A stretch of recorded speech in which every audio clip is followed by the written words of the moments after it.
My name is Lisa, and I'm a stay-at-home mom living with my husband Noah and our adorable daughter Madison. It's a daily routine for Noah and Madison to always play together, so our home is constantly lively. Even when I'm busy with housework, Noah helps by keeping an eye on Madison, which is a big relief. Madison is always full of energy and laughing happily, so I'm very grateful to Noah for that. What? Daddy, Mommy grabbed your stomach. That's right.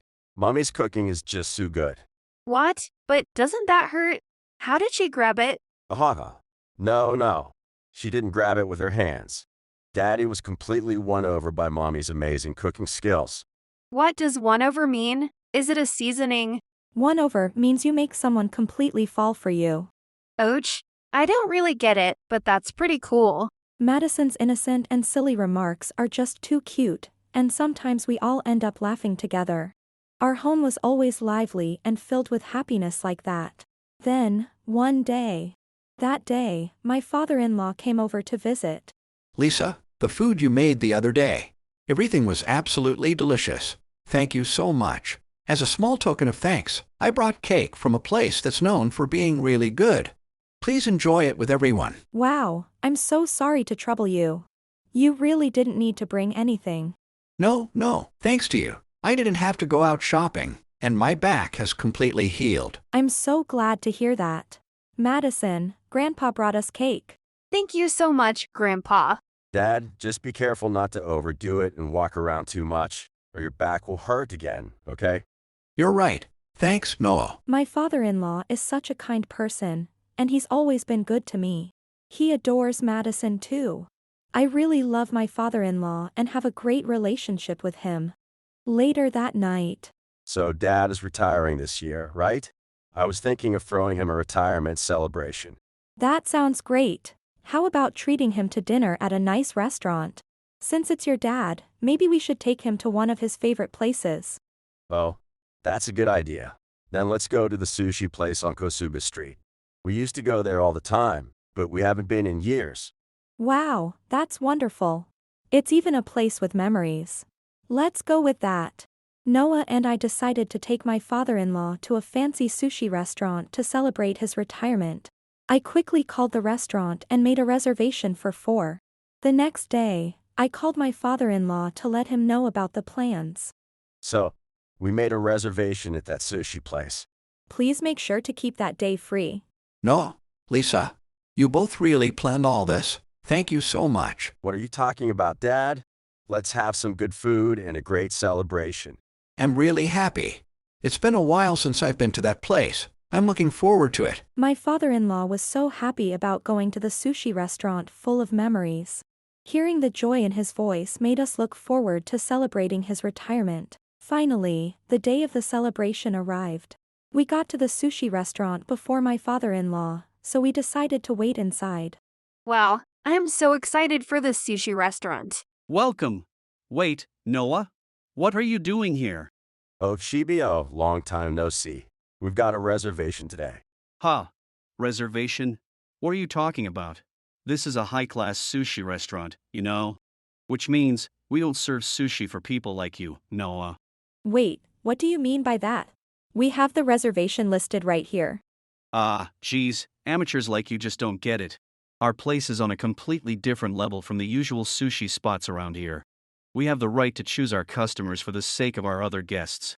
What's that supposed to mean? What are you saying? In short, if we serve customers like you, the rich patrons would be disappointed in us. So when I realized you made the reservation, I gave it away to another wealthy client. What? You gave it away? Well, technically, I'm about to give it away. Either way, there's no seat for poor folks like you, so scram. We're here to celebrate my dad's retirement. Plus, we came to eat sushi from the master chef. I'm the master chef now. Don't try to act above your station. Give your dad a retirement celebration that matches your status. Oh, there's a conveyor belt sushi place across the station that should be just fine for you. I can't believe this. Come on. Other customers are arriving, so stop causing trouble and get lost. We decided there was no way we'd want to eat sushi made by someone like that, so we left the restaurant. After meeting up with my father-in-law and explaining the situation, we decided to contact someone. A few days later. What? All the reservations for the next year have been canceled. What the hell is going on? Yesterday, the entire schedule was packed with reservations. Come to think of it, when the cancellations came in, everyone mentioned something they saw online. What is this about? I don't understand at all. What did they see? That's what you get for running your business that way. Wait, Dad! What are you doing here? Shibio, I heard you kicked some customers out of the restaurant a few days ago. Now's not the time to talk about that. Listen to me, Dad! All the reservations for the next year have been canceled. I have no idea why this is happening. I can't figure it out. You don't know. It's all your fault, obviously. It's all my fault? What do you mean? It means exactly what it sounds like. There's no other meaning. Everything that happened is your responsibility. You guys! What are you doing here? What do you want? I'm busy right now. We came because the head chef called us.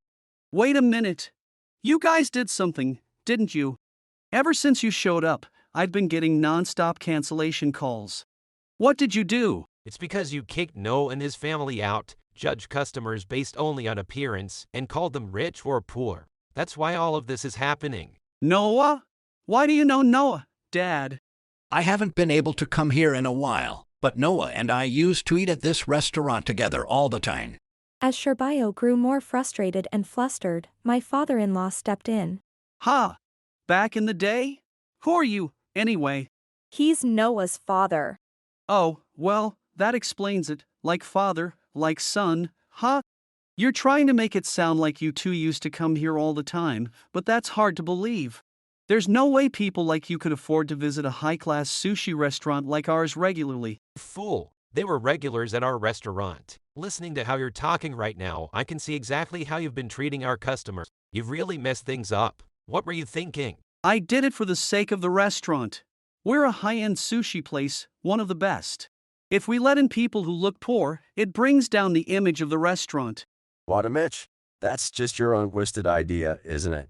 And even if the restaurant's reputation did go down, what of it? You said the old ways were outdated, pushed me out of the business, and insisted on doing things your way. And this is where that got you. Of course it's better to prioritize customers who are likely to become regulars. You idiot. A restaurant that can't value all of its customers won't keep any of them. Do you think just raising the prices will allow you to run the place successfully? You have no clue. I'm not saying I don't care about our customers. I'm just doing my best, in my own way. So, in your way, that means judging customers based on their appearance? Yeah, that's right. But in the end, that approach led to all of your reservations getting canceled, didn't it? And check this out. You've got a real mess on your hands. People you kicked out posted about your restaurant on social media, with pictures. Noah and I showed Shirbayo the posts that had spread on social media. Shirbayo, who had no idea what was going on, was in shock. The young head chef has a terrible attitude. Kicked out for being poor or something. For a high-class place, the sushi was sloppily made. The conveyor belt sushi across the station is 100 times better. What? What the hell is this? This is defamation. They're sabotaging my business. Stop blaming others. It's obvious that your poor customer service is the problem. I should have stood my ground back then. I've never regretted leaving this restaurant more than I do now. This restaurant was carefully built, little by little, with great care by the previous head chef. And you've ruined it so easily. I can't forgive you. Ugh, this is such a drag. What do you even know about this, old man? Just because you're a regular doesn't mean you can act all high and mighty. You don't know anything about running a business. Besides, you haven't been here recently, right? That basically makes you a new customer. You idiot son. What's with you all of a sudden? This man right here is a famous company executive. He's my senior, and the one who taught me everything I know about running a business. What? Dad's mentor. And you went and kicked him out? What were you thinking? Huh. How was I supposed to know he was your mentor? It's not my fault. Besides, isn't it Noah's fault for making me mistake him for a poor customer in the first place? I'm telling you, that's the whole problem. If someone wants to come here and eat our sushi, that alone should be enough. I agree. Running a business is tough, but having respect for the people who come to eat is important too. After hearing the head chef's and my words, Shirbayo reacted. That's just a bunch of pretty talk. In business, the only thing that matters is sales. You've got to look ahead and think long term. That's the most important thing for a business owner. And this is the result of your so-called long-term thinking, right? It's a complete failure. When you say long term, you mean what? You're only looking about 10 centimeters ahead, aren't you? Shut up. Yeah, all the reservations got canceled, but with my skills, I'll have this place booming again in no time, so it's no big deal. GBO, you're not cut out for running a business. First of all, lying to your customers is where you've already gone wrong. I'm a business genius. I had reservations booked out for a whole year. Talking about the past won't help you now. And let's not forget, you've been serving thawed-out frozen fish and passing it off as fresh sushi, haven't you? Did you really think I wouldn't notice? What? Also, the menu says everything is domestic. But is it really? Of course! Everything we serve is domestically sourced. Actually, Noah told me about what was going on, and I thought I'd step in and help. So I went down to the fish market to get some supplies. Do you know what they said to me? What did they say? They said, "Oh, so the chef's place is using frozen and imported fish now, huh? Now, there's nothing wrong with using imported fish. They can be delicious too. But advertising it as domestic while using frozen fish? That's just dishonest." In reality, even though Shirbayo claimed all the ingredients were domestic, he was actually using imported and frozen products. Upon realizing that his secret had already been exposed. Ah, shut up already. You're not even involved in the business anymore, so stay out of it, old man. You've got no business sticking your nose where it doesn't belong. Judging by how defensive you're getting, I guess that means what we're saying is true. Shut up. It's all your fault for blabbing. You should have gotten a notice from the Consumer Affairs Agency a while back. They warned you to serve exactly what's advertised, didn't they? And what of it? What do you mean, what of it? Wait, you didn't do anything about it, did you? Like I had to do anything, right? Do you have any idea what happens if you ignore that warning? Nothing's gonna happen. You clearly don't know that you'll either be slapped with a fine or face the police. Oh, that's just a formality. Everybody does it, so there's no problem. Look, I'm still operating the restaurant just fine, aren't I? You really think they're not watching you? Maybe they're just waiting for the right moment. The police need solid evidence before they make a move, after all. Who knows, maybe one of the officers came in disguised as a customer. That could definitely be the case. No way, that's ridiculous. The Japanese police are very thorough. If you underestimate them, you'll be in for a rude awakening. Maybe it's already happening as we speak. No way. Even with frozen fish, my sushi turns into luxury in my hands. If that were true, the Consumer Affairs Agency wouldn't have caught you. Even if they did catch me, I'll just fool them with my skills. No problem. Actually, Chibio, I had the other employees help me out. They've been keeping detailed records of the sales receipts and inventory, and I've already sent all of that evidence to the Consumer Affairs Agency. Shirbayo, who had been taking things lightly, finally realized that his assumptions weren't going to work. You already contacted them. You're joking, right? Do you think I would joke about something like this? There's no escaping this now. The price you pay for disrespecting the head chef's legacy is going to be steep. And I'll never forgive you for ruining Noah and my father-in-law's memories, or for ruining the retirement celebration. Wait! If you do this, the restaurant will go under. Heck, better to let it go under than eat sushi made by someone like you. Dad, don't say that. Noah, help me out here. What happened to your tough talk about fooling everyone? I just said that in the heat of the moment. Well, even if you meant it, it wouldn't have worked anyway. Come on, Noah's wife, don't gang up on me too. This is terrifying. You had plenty of chances to fix things, but you threw them all away. Dad, please, call them back and tell them it was all a misunderstanding.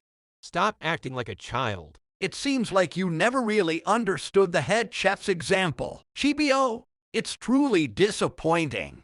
Okay, I'll use domestic fish and make the best sushi. We can still have the retirement celebration, right? Not a chance. You're unbelievable. Absolutely the worst. You're still too soft in the head. Your thinking is shallow through and through. Dad, don't abandon me like this. Please, Help me! No one's going to help you. You better take responsibility for your actions and learn how serious your crimes are. You've disgraced the head chef's legacy. Take time to reflect on your actions and change your ways. Afterward, Shirbayo ended up having to pay a fine to atone for his actions. However, with no savings, since he had spent his salary on an extravagant lifestyle, he didn't have the money to pay. Instead of paying, he decided to run away. Shibio's actions were deemed extremely malicious, and it was decided he would be sent to jail. He begged the head chef to lend him the entire amount, but of course, he was refused.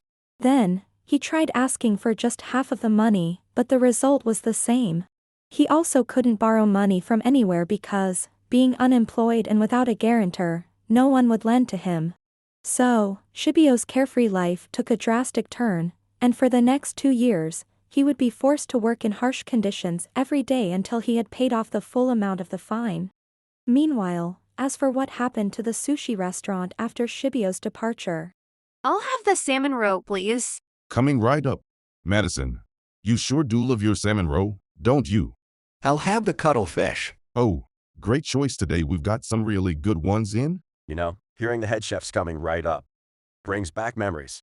Now that I think about it, you've been coming here since you were about Madison's age. So now Madison is having the same experience you did, Noah, 3 generations at the same sushi bar. How lovely. When Madison becomes a mommy in the future, I'll bring my kids here too. So, head chef and grandpa, please stay healthy every day until then. Well, looks like I'll have to live a long time. That's right. The sushi restaurant had regained its vibrant atmosphere with the head chef back in charge. Customers who had stopped coming after Shirbayo took over had returned, and the restaurant's ambience had softened. The employees working alongside the head chef also seemed to be enjoying themselves. The trust that the head chef had built through his honesty remained strong, even behind the scenes. Noah and I couldn't help but hope that one day, Madison's words about bringing her own children here would come true. As we watched the joyful faces of my father-in-law and the head chef, our family shared in the happiness and savored the wonderful time together. If you enjoyed this video, we'd be thrilled if you subscribed to our channel. Subscribing means you'll receive notifications for new videos, keeping you in the loop with all our latest content. Your support is vital to our growth. Let's enjoy and grow together.